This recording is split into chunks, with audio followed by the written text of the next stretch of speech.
What's good, everybody? It's your boy 5 Wars Deke. Welcome back to the channel. It is week 3. You got the Falcons taking on the Arizona Cardinals in the Georgia Dome. This Cardinals team is down bad.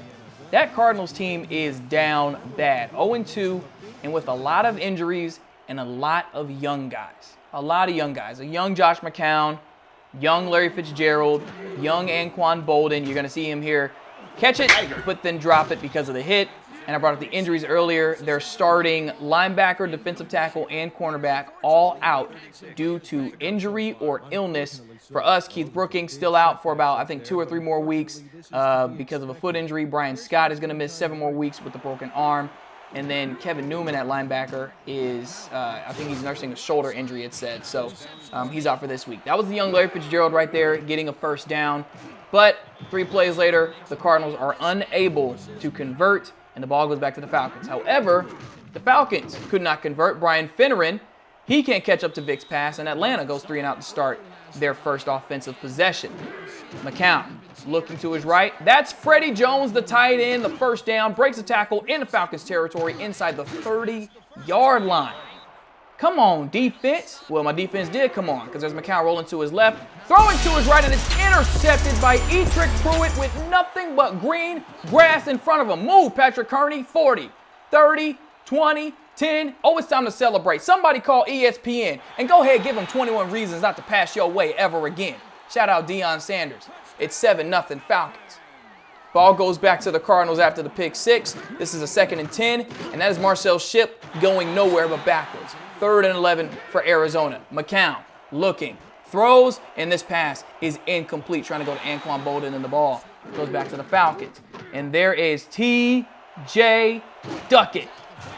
First down inside Arizona territory. Next play, we're going to go ahead and go back to Duckett. He gives me a gain of 5, and that would bring up a 2nd and 5, of course.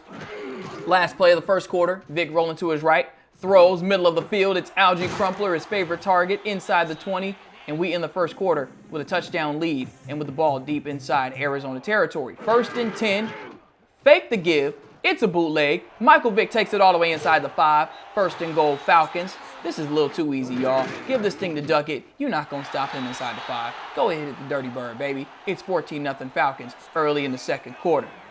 Arizona facing a 3rd and 10. McCown rolling to his right. Looking, almost picked off by D'Angelo Hall, and they would have to punt again. So the Falcons got a chance to do some more damage. Vic, play action as the Falcons have the ball back. Peerless Price the first down. And that brings Atlanta inside Arizona territory. The snap to Vic. Vic deciding to scramble. Inside the 30. First down. Inside the 20. And the Falcons are in the red zone. 2 plays later. 2nd and 10 to give to Duckett. But Duckett would lose a couple yards. It's 3rd and 12. However, that don't mean nothing to Mike Vick, because Vic rolling out the pocket, go ahead and scramble. First down inside the 5. What's the flag for? Well, it was holding, but on the defense. Call an ambulance, but not for the Falcons. Toss to Dunn on 1st and goal, and we back in the end zone, baby. Falcons lead it 21-0 with less than 2 minutes to go in the first half, but that was not all. Arizona on 1st and 10. Marcel Shipp. Ain't nowhere to go, buddy. 2 plays later. It's 3rd and 10. McCown. Sacked by Patrick Kearney. Oh, the pressure is getting back there today. Timeout Falcons. We've got one more chance to do some damage. 1:10 to go. Vic looking. Michael Jenkins the catch. First down deep inside Arizona territory. Next play. Mike Vick. Look at the dot. Look at the dot. That's an absolute laser from Mike Vick to Peerless Price. He fit that into the tightest of windows. Let's take a look at the replay. Look how small the window is. You don't get a tighter window than that. You don't get a tighter window than that. Falcons lead at 28-0 as we go into halftime. And again, I will announce at halftime that after the game, we will air SportsCenter in its entirety. See the primetime players and all the action from week 3 around the NFL. That is a 5 Wars Deke channel exclusive. That's following the highlights of this game. All right, let's get to the second half. We start the second half with the football, but Mike Vick, true to his nature this year, interceptions in the second half. That is his 3rd interception thrown in the second half in as many games. He's had one in all 3 games this season. And so the Cardinals would take advantage of that. There's Larry Fitzgerald catching and rolling for the first down. Next play, it's Marcel Shipp. Nowhere to go for him, but backwards. 2nd and 11. Well, that would lead to a 3rd and 11. Going up top is McCown, in and out of the hands of his receiver. It is now 4th down, and they would kick a 50-yard field goal, and the field goal is up, and it is good. I'm not going to say that score. You know what the score is. I know what the score is. Everybody sees that, okay? It's a little triggering. Now, in 2004, did that score have any significance? No, it did not. The score had no significance. But in 2021, it does. You see it, okay? I'm not reading that out loud. Work done, making the catch out of the backfield. That's a 1st down for the Falcons because we're trying to change the score that we see on the screen. And Mike Vick does just that on the bootleg. Look at the speed from Michael Vick. Inside the 20, 10, 5, touchdown, and Michael Vick hits the dirty bird as the Falcons now lead it 35-3 into the 4th quarter. Here's a 4th and 8 for the Cardinals. Like I said, they down bad, man. They are down bad. Incomplete on 4th down, and the Falcons will get the ball back. And you know what? Since we had time, might as well go ahead, toss that thing to Warrick Dunn and let him do the rest. Touchdown, Falcons, and Atlanta is 3-0. Easy. It was too easy. Final score 42-3, and Atlanta did exactly what they should be doing, which is blowing out a bad team. When a team is down bad like the Cardinals, they got injuries, they young, you should be blowing them out. You should be hurting their feelings. You should be messing them up. And that's exactly what we did against Arizona. Look at the stats. 97 total yards. They had less than 100 total yards. They had 8 rushing yards. 8. That was it. Only 89 yards through the air. And then let's take a look at the extended team stats. 0 of 8 on 3rd down. That is embarrassing for the Cardinals. Michael Vick, 6 of 9, 106. 7 of 25 from McCown. 7 of 25, 89 yards, no touchdowns. Rushing wise, Warrick Dunn, 9 carries, 48 yards. TJ Duckett, 8 carries, 38 yards. Michael Vick, 7 carries, 90 yards. By the way, all 3 of those men scored touchdowns. That's run DVD for you, baby. That is how we do in the A-Town. Peerless Prize led the way with 3 catches for 57 yards. The Falcons should be doing this every week, man. That's how it's supposed to go. And next week, we got the Carolina Panthers. All right, y'all. SportsCenter is next.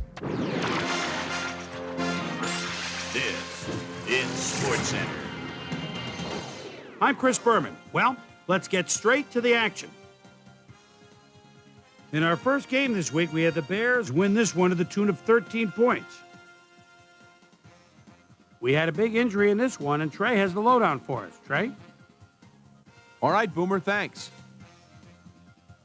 In front of you, we've got the AFC Infirmary Report. And as you can see, they were hit hard this week. Tony Gonzalez won't see action for a while, so this offense is going to have to make do without him. A broken elbow is the culprit. He's out for 6 weeks. In front of you, we've got the NFC list. And as you can see, they could form their own MASH unit. Dexter Jackson is probably the one that most leaps out at you. Doctors at the hospital reported finding a broken vertebra in his back, and needless to say, he'll be out for the rest of the regular season. There's a chance, however, they'll get him back for the playoffs.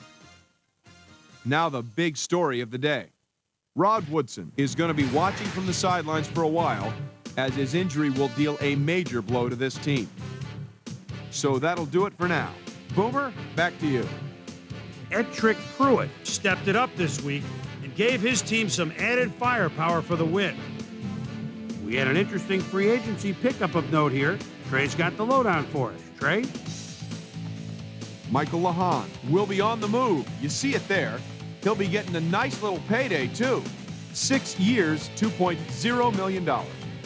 In a long-standing NFC rivalry, we had the Cowboys pick up win number 2. Joey Galloway hauled in over 150 yards receiving and helped his Buccaneers beat the Raiders. Up in the Pacific Northwest in Seattle, the city by the Sound, we had the Seahawks come away with a brutal 18-point victory. Texans, Chiefs. Eddie Kennison is so dangerous with his speed. The ball at the 27-yard line. And there's a little stutter step, and he's wide open. Touchdown! The Chiefs go on to win this by the final score of 24-21. Over at the RCA Dome, we had the Colts get nipped by 3 points. Titans got 300-plus yards from their offense in their victory at Nashville. The Ravens won on the road and will now head home to meet the Chiefs. Ashley Ambrose stepped it up this week and gave his team some added firepower for the win. Joey Harrington threw for over 200 yards and helped his Lions beat the Eagles. Browns, Giants. William Green is taking a look at the defense behind the quarterback at his own 14-yard line. Whoop! There he goes with a beautiful spin. Celebrate a touchdown. The Browns win this one by the final score of 26-25. In a long-standing AFC rivalry, we had the Broncos pick up their third win of the season. And last but not least, we had the Steelers come away victorious. So that'll just about do it. But before we go, I'm going to toss out a few game balls to my prime-time players. Each and every one of these men had a week to remember. That'll do it, sports fans. I'm Chris Berman, and thanks so much for joining us here in the Bristol studios. We'll see you next week right here on ESPN, the worldwide leader in sports.